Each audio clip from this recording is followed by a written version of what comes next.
Shalom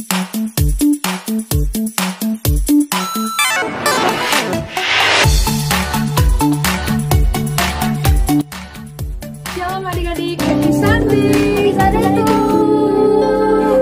Wah, nggak kerasa ya udah hari Minggu lagi. Berarti saatnya kita bersatu di dalam Tuhan, memuji nama Tuhan, mendengarkan firman. Maka siapkan hati, siapkan pikiran kita buat bersatu di dalam Tuhan Yesus ya.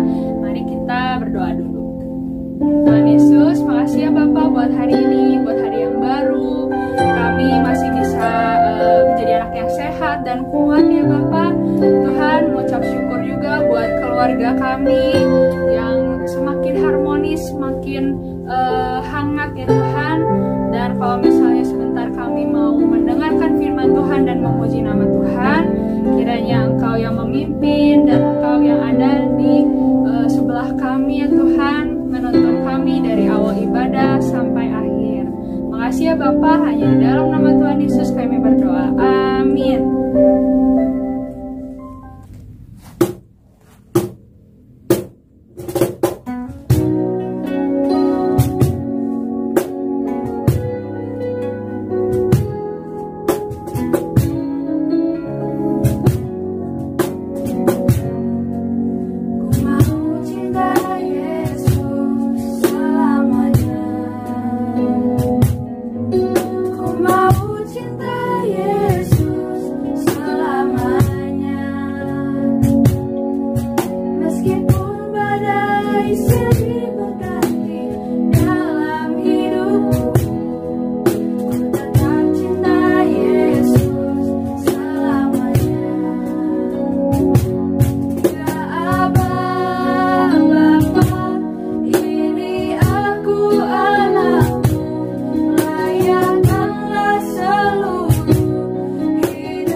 Halo adik-adik. Halo. Masih semangat memuji Tuhan? Masih. Kurang keras dong. Masih. Ayo kita sama-sama angkat pujian Yesus pokok.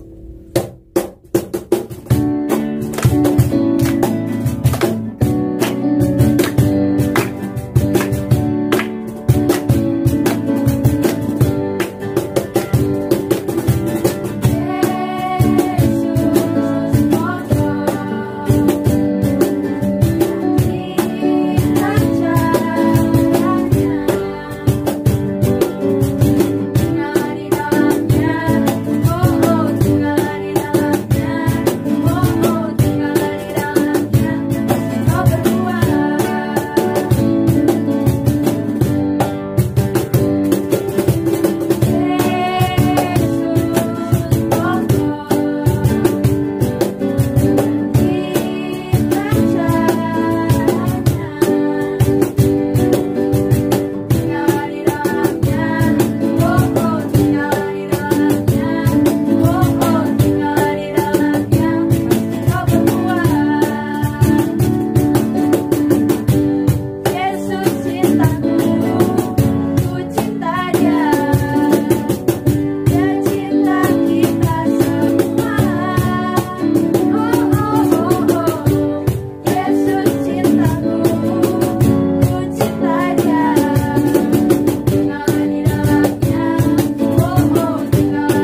Halo adik-adik semua, apa kabar? Semua sehat? Puji Tuhan, Tante Novi senang sekali bisa bertemu dengan kalian semua hari ini. Oh iya, gimana nilai rapot kalian kemarin? Pasti semua baik-baik kan? Semua bagus dan naik kelas. Puji Tuhan. Oh iya, lagi liburan gini, apa yang kalian lakukan? Yuk, kita mau coba membuat liburan kita menjadi liburan yang produktif. Siapa tahu kalian nanti mau belajar memasak, belajar melukis, belajar menggambar, belajar bikin kue misalnya. Nah, supaya kita bertambah dengan bakat. Oke, hari ini kita mau dengar firman Tuhan. Tadi kita sudah memuji nama Tuhan. Tiba waktunya untuk sekarang kita belajar firman Tuhan. Sebelumnya, Tante Novi ajak semua kita untuk berdoa. Yuk, lipat tangan, tutup mata, kita berdoa. Tuhan Yesus, terima kasih buat hari ini. Kami bersyukur, kami diberkati Tuhan, kami sehat, kami penuh dengan sukacita, kami percaya Tuhan Yesus yang menyertai kehidupan kami. Tuhan Yesus, hari ini kami mau mendengarkan firman Tuhan. Roh Kudus yang menolong setiap kami untuk kami boleh mengerti akan kebenaran firman Allah. Terima kasih Tuhan Yesus. Haleluya. Amin. Nah, adik-adik, siapa yang pernah dengar kata-kata tukang sulap? Ada? Apa ya tukang sulap kerjaannya? Ya, kerjaan tukang sulap itu menghibur supaya kita tertawa, kita penuh dengan sukacita. Apa yang biasa dilakukan oleh tukang sulap? Mereka mengeluarkan kelinci dari dalam topi, atau mereka mengeluarkan bunga dari sapu tangan mereka. Semua lucu ya. Nah, tapi kalian pernah dengar juga nggak tentang tukang sihir? Tante Novi nggak pernah sih lihat tukang sihir, hanya baca aja di buku, misalnya di buku cerita gitu ya. Dan kebanyakan tukang sihir pasti konotasinya dengan hal-hal yang kurang baik.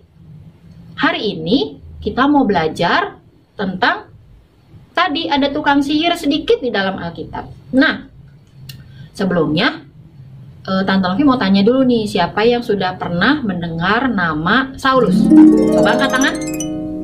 Wah, banyak ya. Minggu-minggu kemarin kita belajar juga sih tentang Saulus.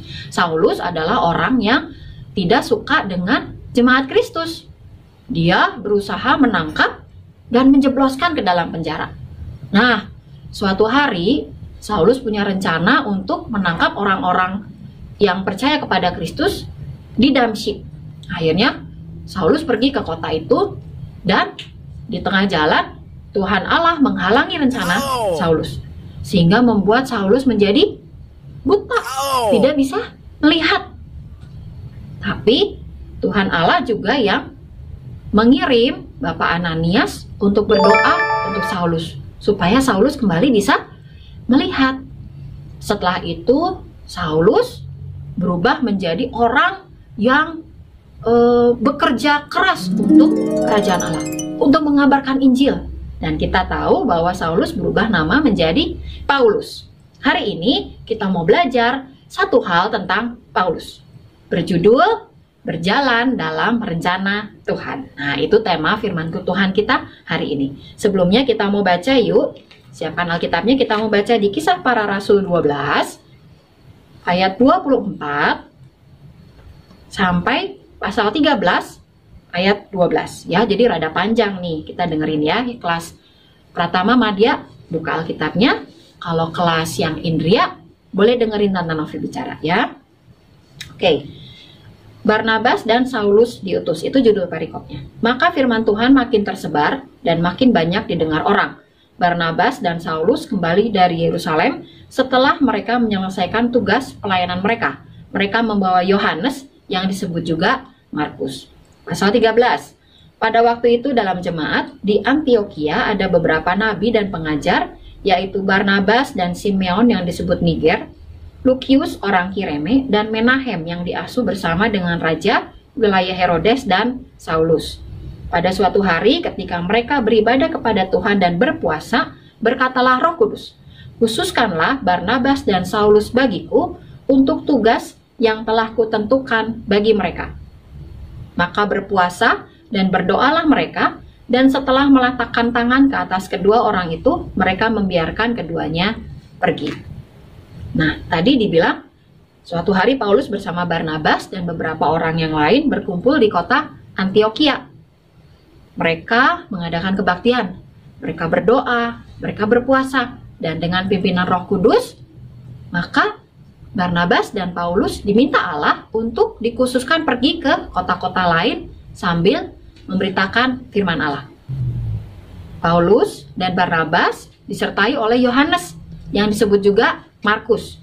Mereka pergi memberitakan Injil dan mereka pergi ke kota atau pulau yang disebut Pulau Siprus. Mereka pergi ke Pulau Siprus. Selama di kapal, Paulus, Barnabas, dan Yohanes Markus, mereka tetap membicarakan tentang Tuhan Yesus. Mereka tetap menginjili. Mereka tetap menceritakan tentang kasih Tuhan Yesus. Setibanya di Pulau Siprus, Barnabas, Paulus, dan Yohanes Markus pergi ke satu kota yang disebut kota Pafos. Di situ ada seorang gubernur. Kalian tahu apa sih gubernur? Gubernur itu pemimpin provinsi.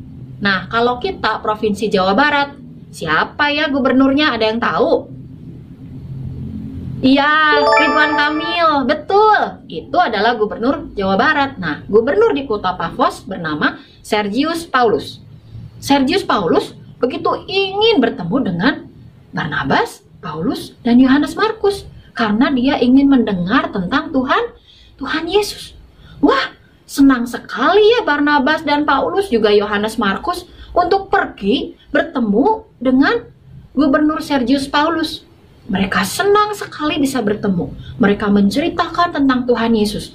Mereka ceritakan semua tentang kebaikan Tuhan Yesus. Dan Bapak Gubernur itu senang sekali mendengar penjelasan tentang siapa Tuhan Yesus. Bahkan Bapak Sergius Paulus tidak segan-segan bertanya kalau dia tidak mengerti apa yang diceritakan tentang Tuhan Yesus itu.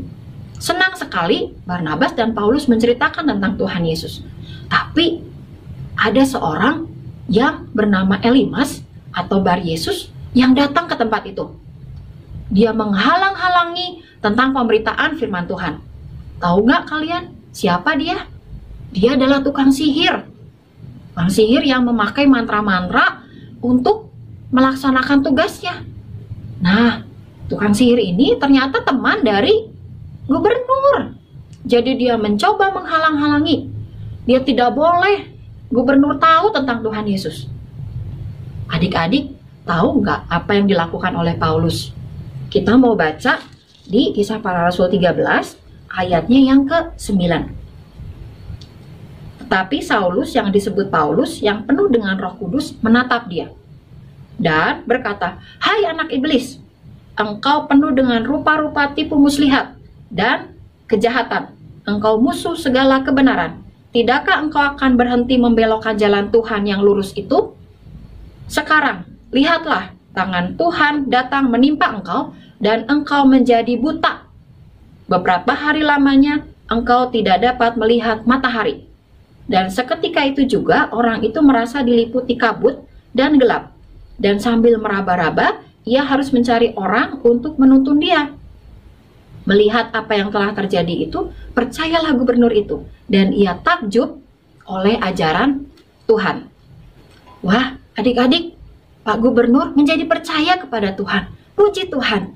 Nah, ini semua karena Paulus dan Barnabas begitu berani mengabarkan Injil Tuhan, sampai mereka harus pergi naik ke kapal ke Pulau Siprus dan ke kota Pafos, supaya bisa bertemu dengan Gubernur Sergius Paulus.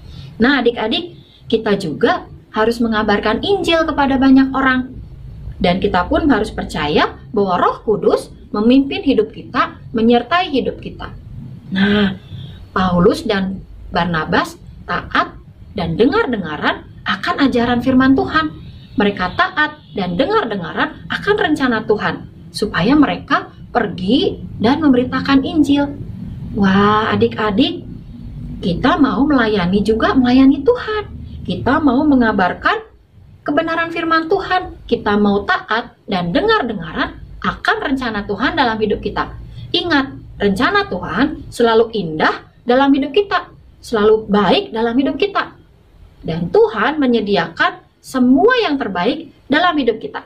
Nah, adik-adik, kita mau belajar saat ini ya, untuk kita dipimpin Roh Kudus, kita melakukan hal-hal yang benar bagi kemuliaan nama Tuhan. Sekarang kita mau belajar ayat hafalan. Ayat hafalan kita diambil dari Kisah Para Rasul 1 ayat 8. Kisah Para Rasul 1 ayat 8. Begini bunyinya. Tetapi kamu akan menerima kuasa kalau Roh Kudus turun ke atas kamu, dan kamu akan menjadi saksiku di Yerusalem dan di seluruh Yudea dan Samaria dan sampai ke ujung bumi. Artinya Tuhan Yesus akan jadikan kita saksi di lingkungan kita, di kota kita, di daerah kita, di sekitar tetangga kita, dan di keluarga kita. Itu maksud kita menjadi saksi. Nah, itu ayat hafalannya untuk kelas Pratama dan Madya. Kalau untuk kelas Indria, cukup Kisah Para Rasul 1 ayat 8a. Jadi kelas Indria, tetapi kamu akan menerima kuasa kalau Roh Kudus turun ke atas kamu. Sampai di situ untuk yang Indria. Untuk Madya dan Pratama, lengkap semua ya.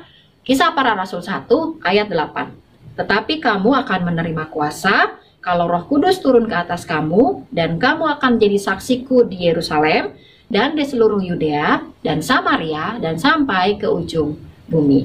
Oke adik-adik, sampai di sini pemberitaan firman Tuhan hari ini. Sebelumnya kita mau satu dalam doa. Tuhan Yesus, terima kasih buat pemberitaan firman Tuhan hari ini. Ajar kepada kami untuk kami menjadi saksi-saksi Kristus yang dapat dipercaya. Kami mengabarkan Injil dengan sikap kami, dengan perkataan kami, dengan senyum kami kepada banyak orang. Sehingga nama Tuhan Yesus yang dipermuliakan. Tuhan Yesus yang menolong setiap kami, Roh Kudus yang menyertai kehidupan kami hari lepas hari, sehingga seluruh hidup kami menjadi kemuliaan bagi nama Tuhan. Terima kasih Bapa, terima kasih Yesus, terima kasih Roh Kudus, haleluya, amin. Nah adik-adik, sampai jumpa, kita bertemu kembali ke lain kesempatan. Tetap sehat, pakai masker, dan kemana-mana tetap ya kita jaga protokol kesehatan. Dadah!